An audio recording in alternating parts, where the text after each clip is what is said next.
Pela Rádio Rio de Janeiro, iniciamos Nos Caminhos de Jesus, a visão espírita sobre a vida e ensinos do guia e modelo da humanidade. Produção e apresentação, Paulo Guedes. Olá, ouvintes, eu sou Paulo Guedes, estamos dando início a mais um programa Nos Caminhos de Jesus. Hoje vamos falar sobre a passagem que está no Evangelho de Mateus, capítulo 22, versículos 23 e 24.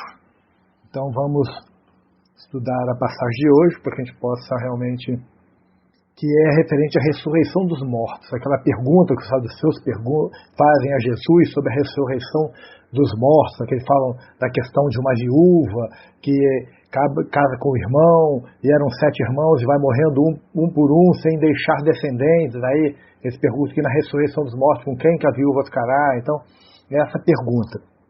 A gente vai procurar aqui primeiro, hoje vamos estudar os saduceus. Aí semana que vem a gente dá continuidade a isso, se não der para encerrar o tema, a gente faz mais uma semana, só para a gente poder ter uma visão bem ampla aí dessa ideia, né, de quem era principalmente os saduceus. Vamos embora. Embora os saduceus eles não sejam frequentemente mencionados nos evangelhos, devem ter figurado entre os mais poderosos inimigos de Jesus. O sumo sacerdote e os seus amigos que denunciaram Jesus a Pilatos pertenciam a esse partido religioso. Isso era um partido religioso, né? Embora aparentemente liberais, porque não criam na ressurreição e no mundo dos espíritos, de muitas outras maneiras eram conservadores políticos e intérpretes literais das Escrituras. Negavam a ressurreição somente porque não a encontravam explicitamente ensinada no Pentateuco, que era a porção do Antigo Testamento que eles aceitavam como Escritura. O resto tudo eles descartavam. Passagens como Daniel, capítulo 12, versículos 2 e 3, ensinam claramente a ressurreição. Mas é provável que os saduceus dissessem que, por essa passagem achar-se fora do Pentateuco, esse ensino não era autorizado, como deve ter considerado outros textos também. Eles não aceitavam nada que estava fora do Pentateuco, dos primeiros 5 livros do Antigo Testamento. E aí tudo que chegasse eles iam despachando, não aceitavam nada, botavam tudo para fora, né? E aí, por sua vez, né, os fariseus defendiam a crença na ressurreição e afirmavam que os que a negavam não faziam parte da mesma. Então, a gente tinha essa briga, né, dos saduceus com os fariseus. Os saduceus não aceitavam, já os fariseus defendiam a crença da ressurreição, que os saduceus não aceitavam, e afirmavam que quem negava estaria fora dela. Os saduceus ufanavam-se de ser os intelectuais, tanto no aspecto político como no aspecto religioso. Eles eram conservadores, advogando a aceitação do domínio romano a fim de evitar o derramamento de sangue e a revolução. E eles não vieram fazer indagações honestas, mas pensavam que poderiam demonstrar seu intelecto superior diante de Jesus, reduzindo a doutrina de Jesus, né, ao absurdo.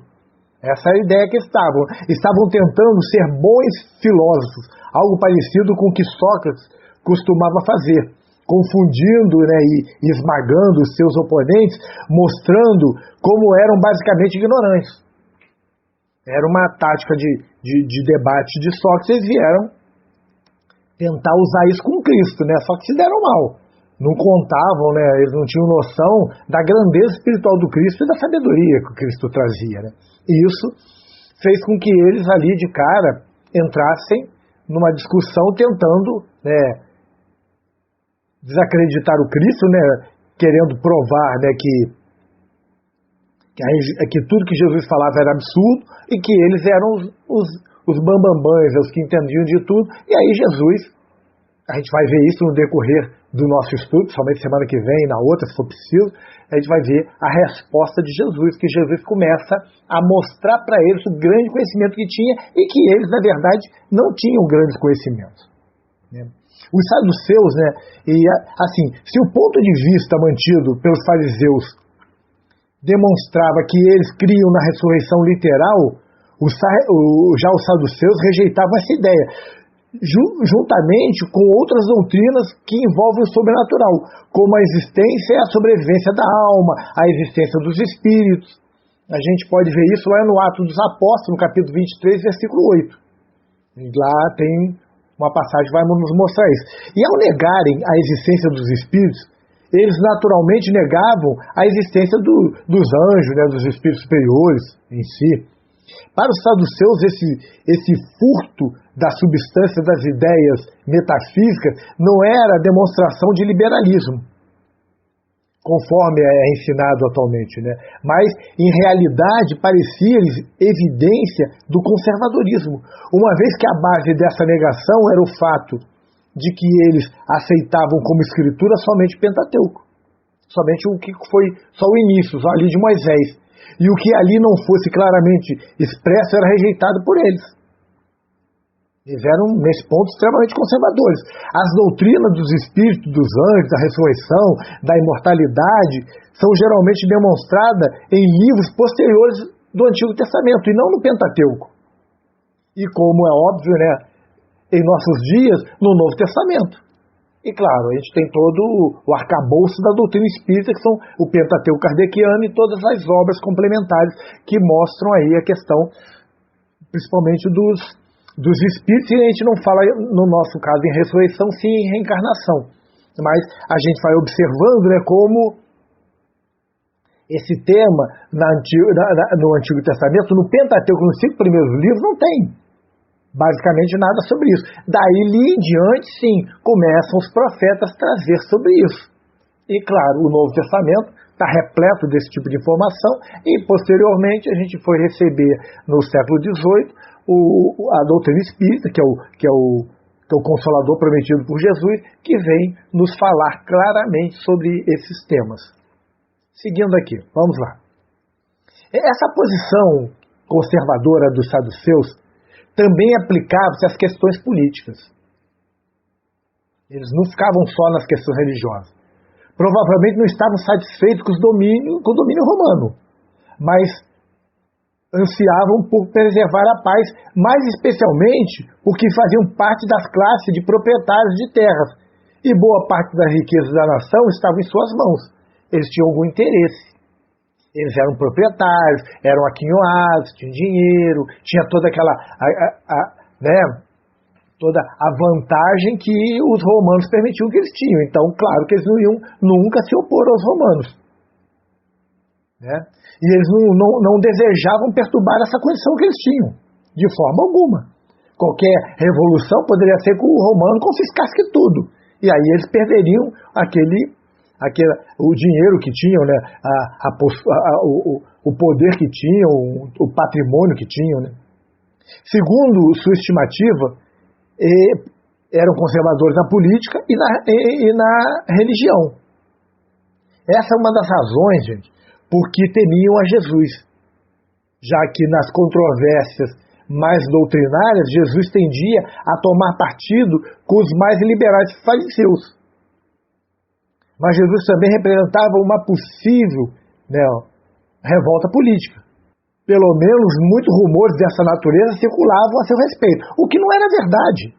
Jesus jamais ia fazer uma revolta política. Mas isso, claro, com aquela ideia do Messias que queria colocar todo mundo abaixo dos seus pés, que ia dominar o mundo inteiro para botar os judeus tomando conta, claro que se imaginava uma revolução política. E era totalmente contrário, no fundo, ao que Jesus falava e pregava. Portanto, gente, eles anelavam por silenciar Jesus. Eles tinham esse sonho de silenciar Jesus, no que eram acompanhados por outros líderes de Israel. E aí, nesse caso, os saduceus também eram apoiados na questão de silenciar Jesus pelos fariseus, pelos escribas. Todos eles queriam, de alguma forma, silenciar Jesus, porque todos eles tinham vantagens na atual conjuntura que se encontravam. Jesus era o contraponto a tudo isso. Jesus mostrava que eles estavam equivocados, que essa maneira de lidar com a religião e lidar com o povo, não era a maneira adequada. Então, eles todos, claro, estavam muito preocupados com a questão de Jesus, né? O título saduceu indica qualquer indivíduo que simpatizasse com os zadoquistas, ou descendentes sacerdotais da tradição de Zadok, que era o sumo sacerdote dos dias de Davi e Salomão. Então eles seriam descendentes desse Zadok, seriam os zadoquistas, né? Esse partido, ele compunha-se quase exclusivamente dos elementos mais ricos da população, incluindo sacerdotes, comerciantes, aristocratas, mundanos, os mais ricos. Só que, entretanto, muitos eruditos hoje, né, não concordam com essa derivação do termo saduceu, que vinha do Zadok, né, do zadoquismo. Alguns deles pensam que o nome vem de um hipotético fundador de uma antiga seita religiosa e política de nome Zadok, que teria sido discípulo de Antígono de Socó. Eu estou citando isso tudo só para a gente se posicionar, para a gente entender quem são os saduceus, né? E, entretanto, isso, gente, parece ter pouca base nos fatos. Essa questão de Antígono de Socó, de uma suposta seita. Só que tem outros pensadores aí que sugerem que o nome vem do vocábulo grego sindikoi, ou controladores fiscais, o que explicaria a origem do nome em base principalmente comerciais.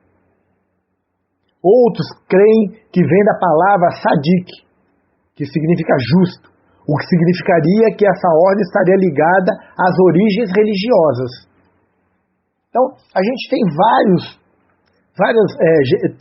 ideias, vários argumentos da onde surgiu o nome saduceus, e a gente vai tentando entender, né? Na verdade, não há certeza da origem do nome e do partido dos saduceus. Não sabemos também qual o caráter definitivo original desse grupo, a gente não sabe. Alguns acreditam que era principalmente um grupo político, outros que se tratava de um partido político, outros que representavam uma classe distinta de líderes, que seria a aristocracia, em contraste com os fariseus, que geralmente vinham do povo comum, que eram os principais exponentes das ideias das massas. Nossas fontes de informação sobre eles são o Joséfo, né, Flávio Joséfo, que é o historiador judeu, e Mishnah, que é uma parte do Talmud, e as diversas declarações que há sobre eles no Novo Testamento. Todas essas fontes encaram negativamente esses grupos, eles nunca foram bem vistos. Então, gente, vamos fazer um pequeno intervalo e já retornamos com o programa Nos Caminhos de Jesus. Até já. Estamos apresentando Nos Caminhos de Jesus, a vida e ensinos do guia e modelo da humanidade. Apresentação, Paulo Guedes. Estamos de volta. Hoje estamos falando sobre a passagem que está no Evangelho de Mateus, né? No Evangelho de Mateus, sim, do capítulo 22, versículos 23 e 24. Gente. Nós estamos falando aqui sobre a questão dos saduceus, né? Que é uma passagem bem interessante, que fala sobre a questão de quem eram os saduceus, sobre aquela questão deles, eles não acreditavam na ressurreição, e vem com aquela pergunta para Jesus sobre a questão como é que está o nome, da viúva que teria casado e que teria, né, que teria não tido descendência, então viriam outra, casaria com o cunhado, e aí o cunhado também não teria, e casaria, e aí de fato até chegar ao sétimo, né? A ideia era essa. Deixa eu ler aqui a passagem, só para que todos entendam. No mesmo dia chegaram junto deles os saduceus, que dizem não haver ressurreição, e o interrogaram, dizendo: Mestre, Moisés disse, se morre alguém não tendo filhos, casará o seu irmão com uma mulher e dele suscitará descendentes a seu irmão. Então, essa é a passagem que nós estamos estudando hoje. Então vamos lá, vamos dar sequência aqui, para que a gente possa dar tempo de a gente fazer o estudo completo. Vamos lá. completa a parte de hoje. A semana que vem a gente vai dar continuidade dessa parte. E no aspecto religioso, gente, os saduceus eles diferiam, na verdade, né, dos fariseus no fato de rejeitarem toda a tradição oral e todas as escrituras, exceto os 5 primeiros livros de Moisés, ou o Pentateuco, né? Alguns eruditos, porém, né, rejeitam esse parecer, como, por exemplo, Alford, né, que é um dos pensadores modernos. E aí nota-se que após a destruição de Jerusalém, no ano 70 depois de Cristo, os saduceus desapareceram como grupo influente em Israel. E, de modo geral, as suas ideias foram lançadas no esquecimento, pois o ceticismo, né, não é popular em tempos de prova e sofrimento. Quem fica só não acreditando em nada, isso vai embora. Alguns dos saduceus haviam sido, nos tempos de Jesus, membros do mais elevado corpo legal e religioso da nação de Israel, que era o Sinédrio. Tu vê, depois do ano 70, quando realmente Roma destrói, eles somem. Eles são banidos praticamente do mapa. Não tem mais nenhuma posição importante. E aí vamos ver lá, eu falei aqui do Sinédrio, né? O Sinédrio era o corpo legal derivado do seu nome, né, da palavra grega Sinédrion, da qual o termo hebraico Sonédrin era um empréstimo. A própria palavra significa concílio. O Sinédrio seria o concílio dos líderes, né? Esse grupo era o corpo indígena, governante, mais exaltado da Judéia, mas também representava o judaísmo inteiro. Compunha de sumos sacerdotes, anciãos e eruditas, né, que eram os escribas, né?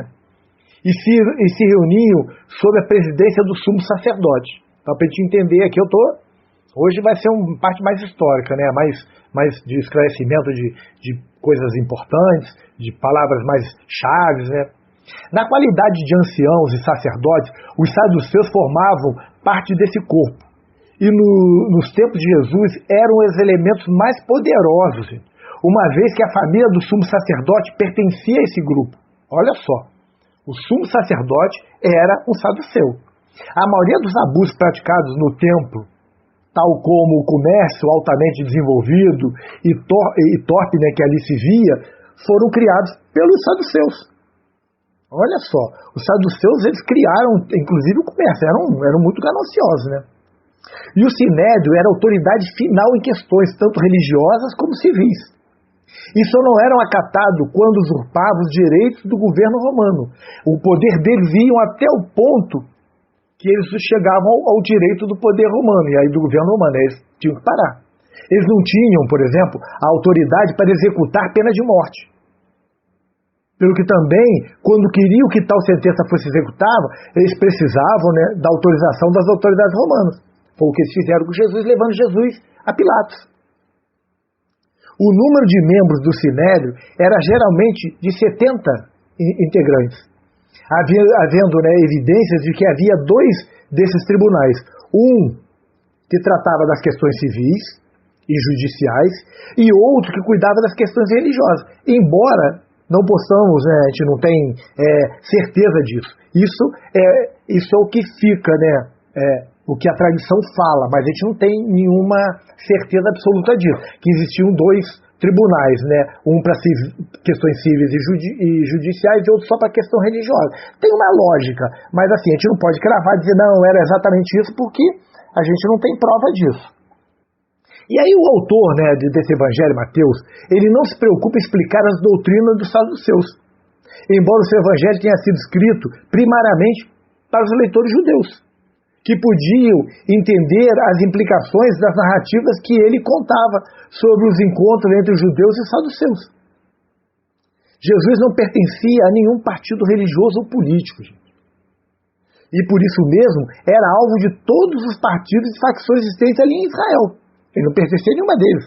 Alguns têm sugerido, inclusive, que os saduceus vieram debater com Jesus com o propósito de se divertir, e não com malícia política, como sucedera antes, né, no caso dos debates de Jesus com os representantes fariseus e herodianos, e dos escribas também, né?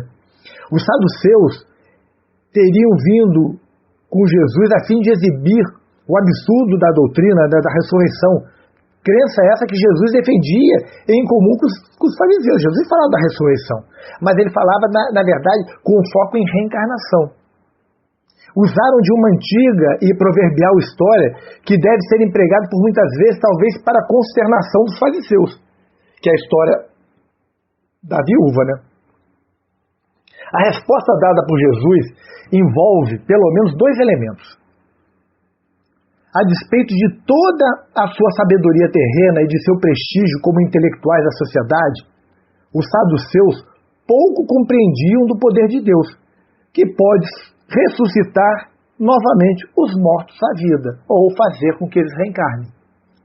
Segunda, a despeito de aceitarem fundamentalmente as Escrituras, delas não haviam aprendido conceitos metafísicos básicos e, principalmente, pouco ou nada sabiam sobre o destino do homem, o que deveria ser o seu ponto mais forte, como filósofos religiosos que arrogavam ser, né?